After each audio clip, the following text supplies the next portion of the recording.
road tripping the Swiss Alps in our classic Porsche 911.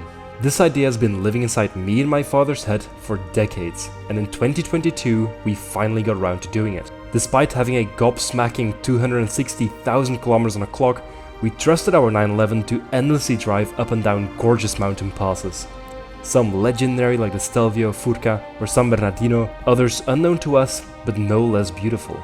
We climbed to plus 2000 meters of altitude several times, in the sun, in the rain, and explored the Swiss Alps like never before, with a roaring flat six in the back, enjoying view after view in this stunning country.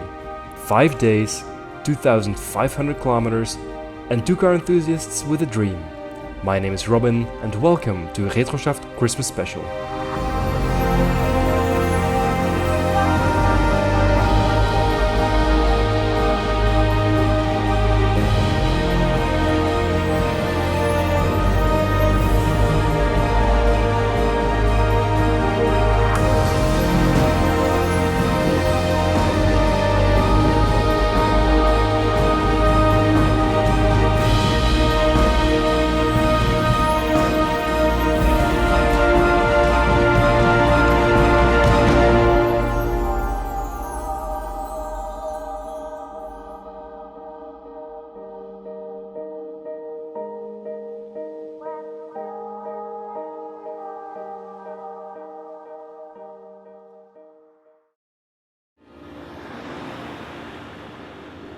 Today was our third day in the Alps and would also mark the halfway point of the trip. After packing up and putting everything in the car, we waved goodbye to our hotel and started heading towards the Bernina Pass. At this point we had already done our fair share of mountain road carving and passing through numerous valleys. Yet the feeling of knowing another day of doing exactly that was upon us made us as excited as the days before. Our daily fuel top-up ensured we were ready for today's stint. We started heading towards the Bernina Pass, but got a bit sidetracked on the way there after encountering yet another stunning view.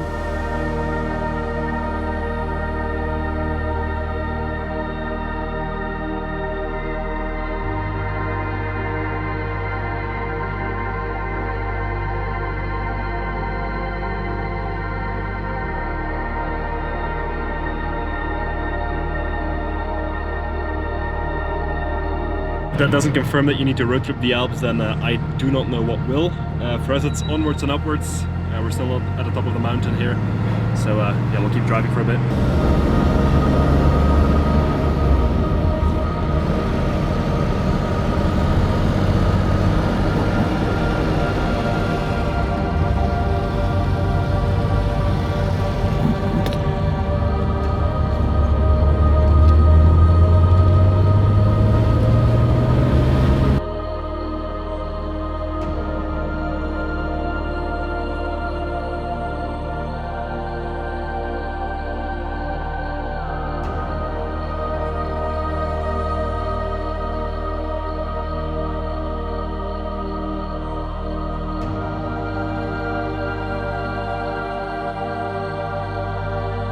We're not entirely at the top of the Bernina yet, but had to stop to enjoy another glacier and another mountain lake full of glacier water, which you can see by the green kind of color. But yeah, very beautiful up here and a very nice temperature as well. But yeah, let's continue.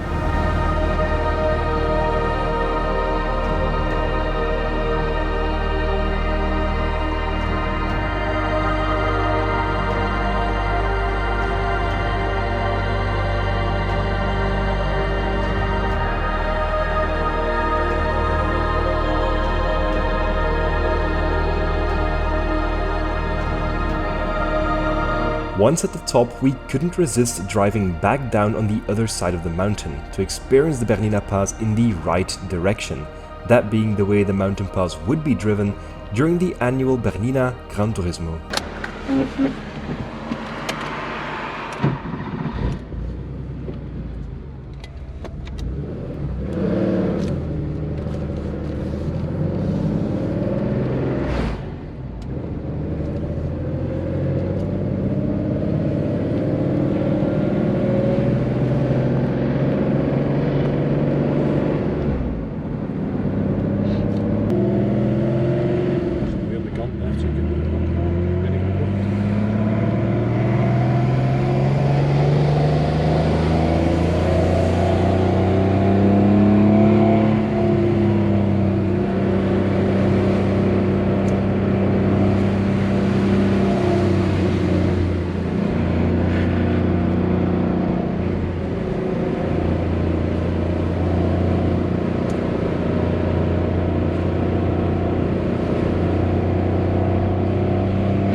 een klein bordje. Dat wel, ja. Veel gaat er niet van zien.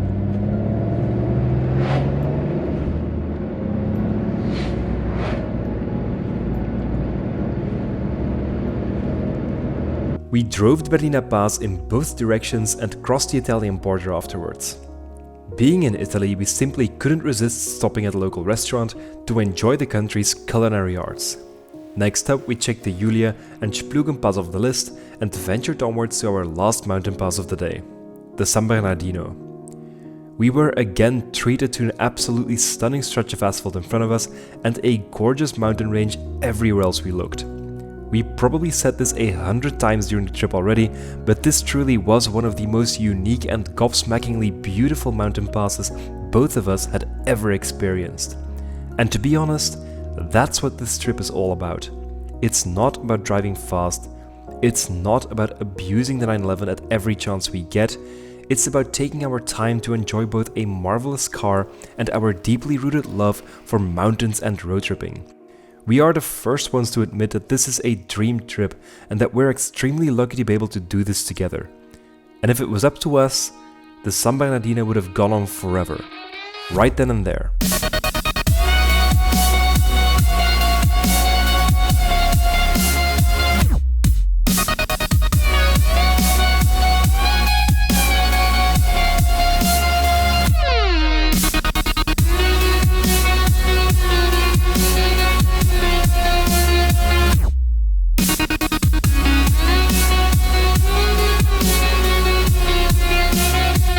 Upon our arrival at the top, we enjoyed the views and atmosphere for a while, and according to good habits, we obviously bought the necessary decals as well.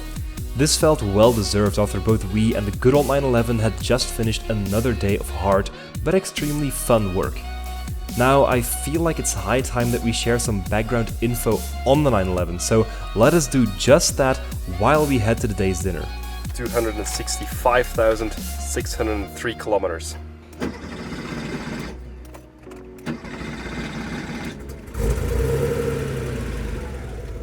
The engine has never been rebuilt, it's just been well maintained. The gearbox has had a rebuild about 5 years ago. But other than that, the car's been bulletproof. I think we acquired it at about 200,000 kilometers, so...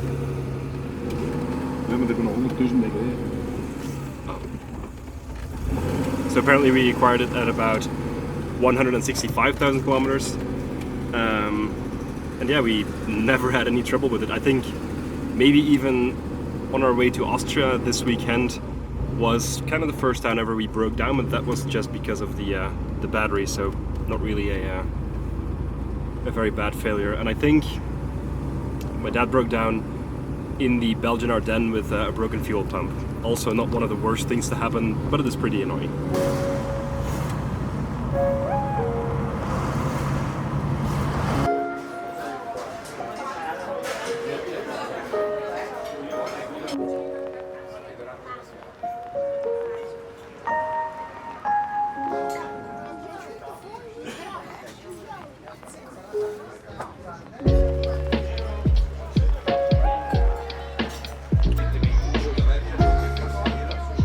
I tried to end the day with some final thoughts, but the wind literally blew that idea away.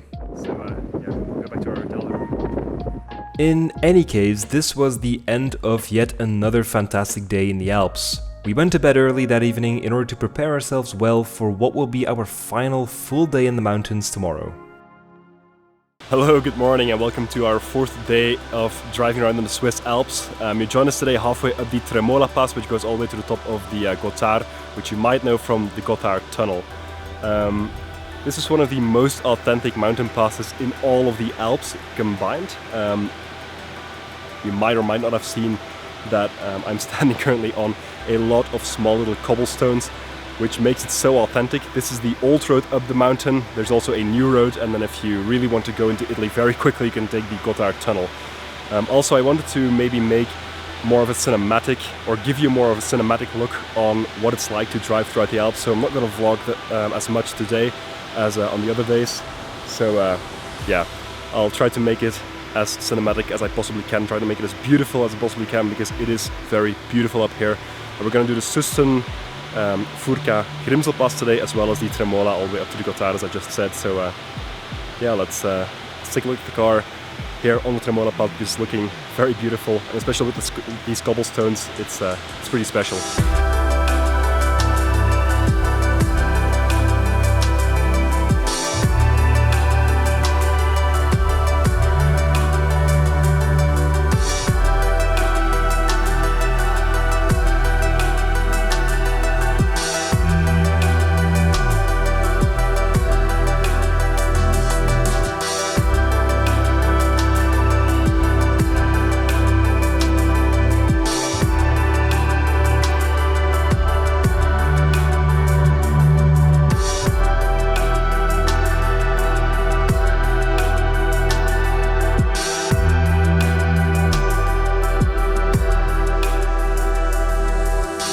If you are going to be road tripping the Swiss Alps, the Tremola San Gottardo has to be on your bucket list.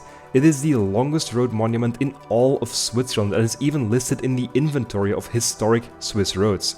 Why?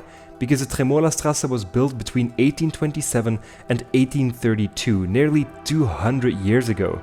The mountain pass is presented to us today as it was back in 1951, preserving a very important part of Swiss engineering, culture, dry stone wall structures, and a truly unique mountain driving experience. Surprisingly, the millions of small cobblestones offer a very smooth ride, even in the 911. Unsurprisingly though, this was yet another one of those special and unique mountain passes Switzerland has to offer. Who would have guessed?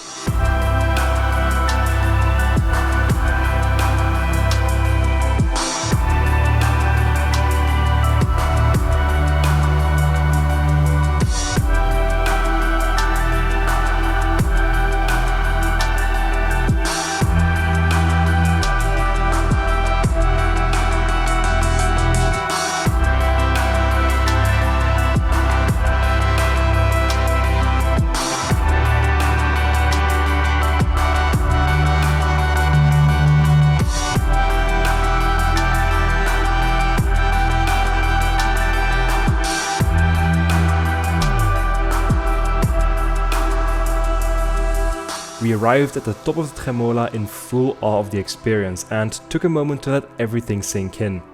This was only our first mountain pass of the day and it felt like we had already peaked, even though another 3 stunning passes were waiting for us further down the road.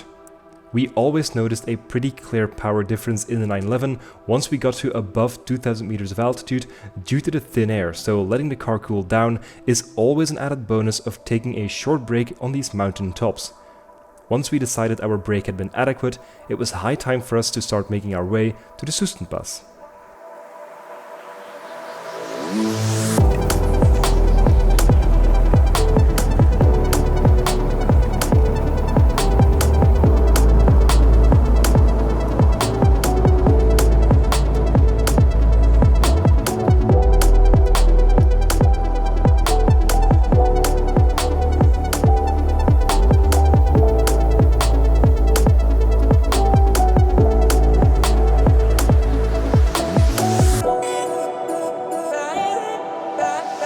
As per usual, when we were nearing the foot of the Sustenpass, we got a fantastic view on the local glaciers. But this time it wasn't the scenery or the road that surprised us, it was a group of men doing a road trip of their own, in tractors. One of the guys was driving a Porsche diesel tractor, so obviously we stopped to say hello and pay our respects to their road trip of 580 kilometers through the Swiss Alps. And these weren't just kilometers through valleys.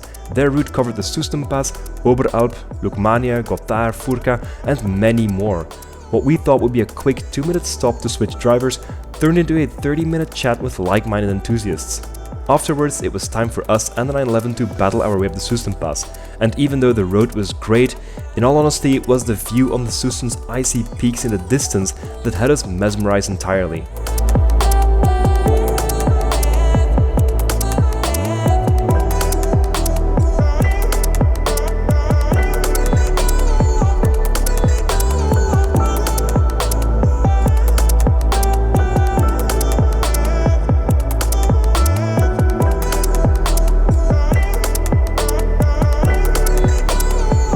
Once at the top, we took our compulsory break and, of course, bought another decal.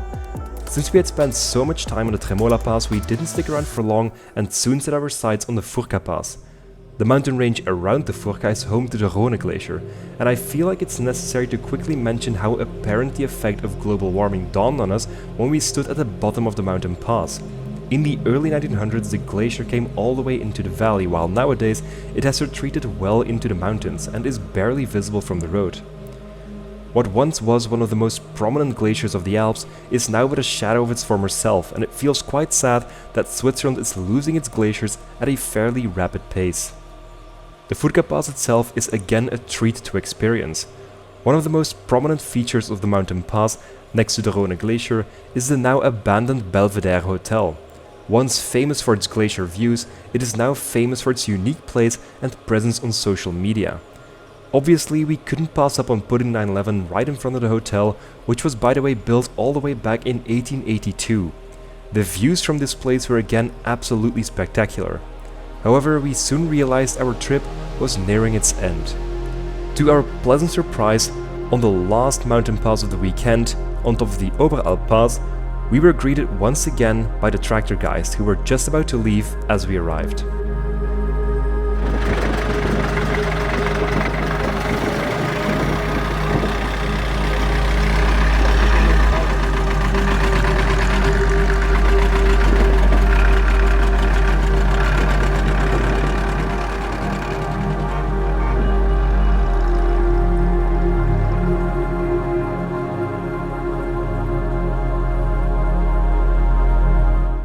It was right then and there on the top of that last mountain pass that we did that weekend that the road trip kind of concluded. As we were waving goodbye to the tractor guys, they were doing an absolutely fantastic road trip of their own.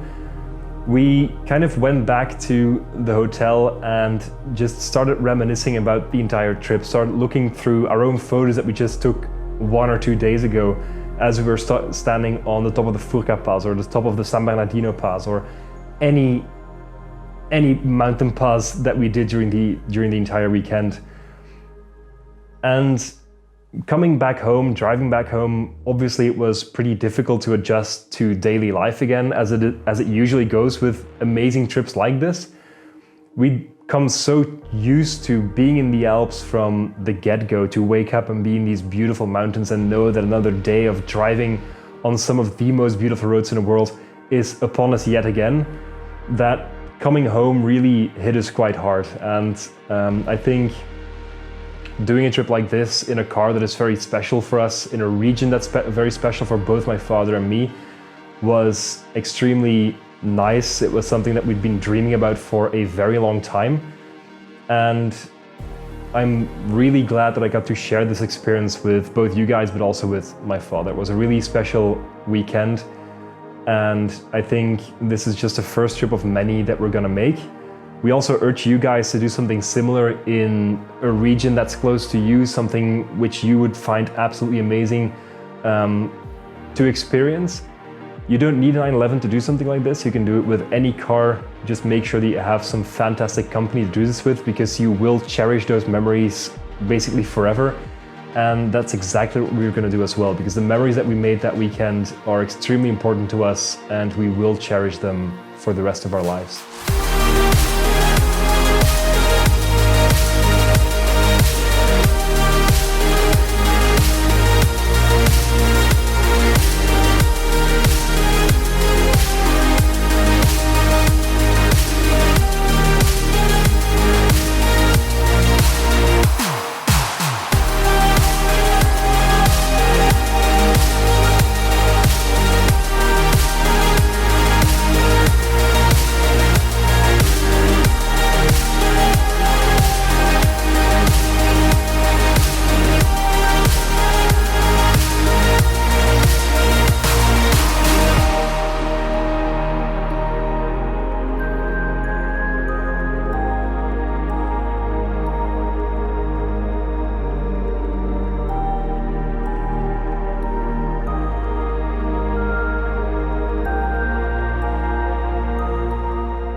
If you've made it this far through the video or through the entire series, then thank you very much for watching. I had a lot of fun putting this entire series together. It was really cool to do a Christmas special as well. The timing was just right with me having the time to put this together and having a bunch of film already made, or a bunch of videos or shots already made from this trip. We did a similar trip to the Le Mans Classic in our 356, or in my dad's 356 I should say, and I made a ton of footage from that trip as well, so I am planning on making something out of that as well. If you want to see a short trailer of that trip, then head to the channel, to our videos. There is a 2-3 minute video trailer about that. But yeah, anyway, thank you very much for watching. If you have any friends or if you know anyone who would love this series, then please share it with them. We have a playlist of the 3 episodes. And I personally think it's a great watch. I sometimes just watch the videos myself because the memories are just so vivid for me.